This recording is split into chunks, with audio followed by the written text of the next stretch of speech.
नमस्कार मित्रों, मैं देवेश मिश्रा आप सबका स्वागत करता हूं अपने इस YouTube चैनल पे और आशा करता हूं कि आप सब स्वस्थ और आनंद में होंगे। कई दिनों से मेरे मन में ये संकेत ध्यान के माध्यम से मिल रहा था, या मैं यूँ कहूँ कि पिछले 1 साल से जब मैं ध्यान करने बैठता तो मुझे एक बहुत अजीब सा ज्ञान परमात्मा द्वारा प्राप्त हो रहा था। मैंने कई बार सोचा कि ये सब मैं आप सबके साथ शेयर करूं, पर परमात्मा की इच्छा नहीं थी शायद। कल रात यानी 4 मई को भी जब मैं ध्यान में बैठा तो मुझे वही सब चीज़ दिखाई दिया, और इस बार परमपिता की आज्ञा मिली कि मैं आप सबसे इस ज्ञान के बारे में, उस ध्यान के बारे में जो मुझे पिछले 1 साल से दिखाई दे रहा था, आप सबके साथ शेयर करूं। अब आप सब सोच रहे होंगे कि मैं भगवान कल्कि के बारे में आप सबसे कुछ रहस्यात्मक बात करने वाला हूं, तो यकीन मानिए ऐसा कुछ भी नहीं है। हाँ, आजकल बहुत से लोग YouTube पे कुछ भी भगवान कल्कि के बारे में बोल रहे हैं। ये उनकी अपनी बात है और उस पर मैं कुछ भी टीका या टिप्पणी नहीं करने वाला हूँ। चलिए दोस्तों, शुरू करते हैं इस वीडियो को। आपने सुना होगा मोक्ष के बारे में। जब हमारे पाप और पुण्य कर्म दोनों समाप्त हो जाते हैं, जब इक्वल हो जाते हैं, तभी हम मोक्ष के अधिकारी होते हैं। पर क्या ये पूरा सत्य है? नहीं, ये पूर्ण सत्य नहीं। हाँ दोस्तों, आपने सही सुना, ये पूरा सच नहीं है। कई जन्मों के बाद परम पिता की कृपा से हम उनके बताए मार्ग पे चलने लगते हैं। तब हम नाम जप, ध्यान, साधना आदि कई दिव्य कर्म करने लग जाते हैं। आत्मा का वह अंश, मतलब आत्मा का वह कुछ अंश जो पूर्णतः परम पिता के ध्यान में लगा होता है, उस कुछ अंश को मोक्ष मिल जाता है, या उस अंश को उच्च दिव्य लोक की प्राप्ति हो जाती है।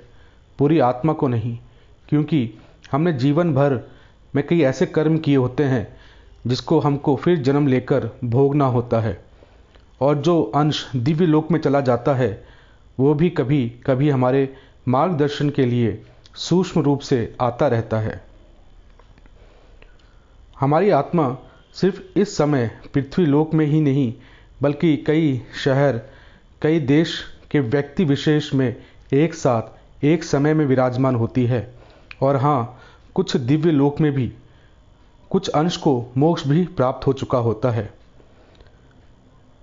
आप सबको यह बात बहुत विचित्र लग रही होगी, और कुछ लोग इसको पूरी तरह से नकार भी चुके होंगे। पर ये ध्यान में रखिए, ये शब्द मेरे ज़रूर हैं, पर ये ज्ञान जो मैं आपको बता रहा हूँ, ये ज्ञान मेरा नहीं। ये सारा संसार बहुत ही विचित्र है। आज से हजारों वर्ष पहले हमारे ऋषि मुनि को अतः ज्ञान प्राप्त हो चुका था, फिर भी वो और ज्ञान प्राप्त करने के लिए तपस्या में रत रहते थे। हम आज इस कलयुग में अपने मैटेरियलिस्टिक चीज़ों को भोगने के लिए उसमें ही डूबे रहते हैं, और उस परम पिता परमेश्वर को हम तभी याद करते हैं जब हम किसी कष्ट में होते हैं, या जब हमें किसी की चीज़ की ज़रूरत होती है। चलिए दोस्तों, आगे बढ़ते हैं।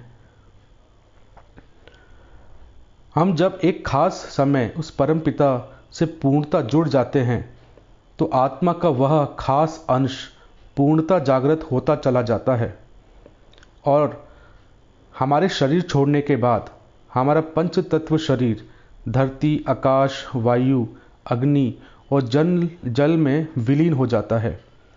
बाकी का कर्म प्रारब्ध बनकर फिर एक नई यात्रा के लिए तैयार हो जाता है।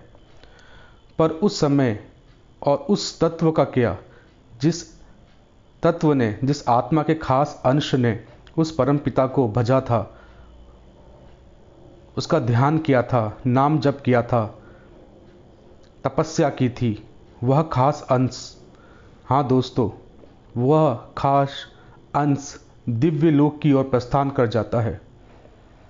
इसलिए मीराबाई, चैतन्य महाप्रभु हर क्षण, हर एक पल आत्मा के सारे अंश 100 अंश में से 100 अंश परमपिता की भक्ति को पूर्णतः समर्पित कर चुके थे, जिससे उनके उस पंच तत्व से बना शरीर भी दिव्य हो गया था और वो शरीर भगवान में समा गए थे।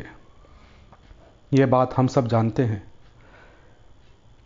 यह है आत्मा के अंश का एक ऐसा रहस्य जिसको जब मैंने परमपिता के द्वारा प्राप्त ज्ञान से जाना तो मैं भी चकित था और निःशब्द था। इसलिए हमारे शास्त्रों में परमपिता की भक्ति और समर्पण की ऐसी बातें कही गई हैं। इस कलयुग के अंत समय में वो दयालु ईश्वर हमें एक ही समय में कई शरीर बनाकर और आत्मा का वह अंश उन सभी शरीर में डालकर जल्द से जल्द घर वापसी का एक बहुत ही आसान मार्ग प्रशस्त कर देते हैं। ज़्यादा क्या कहूँ, क्योंकि हद से ज़्यादा खान, हद से ज़्यादा पान और हद से ज़्यादा ज्ञान एक साथ लेने में शरीर को कष्ट झेलना होता है। बाकी फिर अगले वीडियो में चर्चा करेंगे। आप अपना विचार कमेंट के माध्यम से ज़रूर रखिएगा, उसको पढ़ने में मुझे प्रसन्नता का अनुभव होगा। तब तक के लिए जय श्री राम, जय बजरंगबली।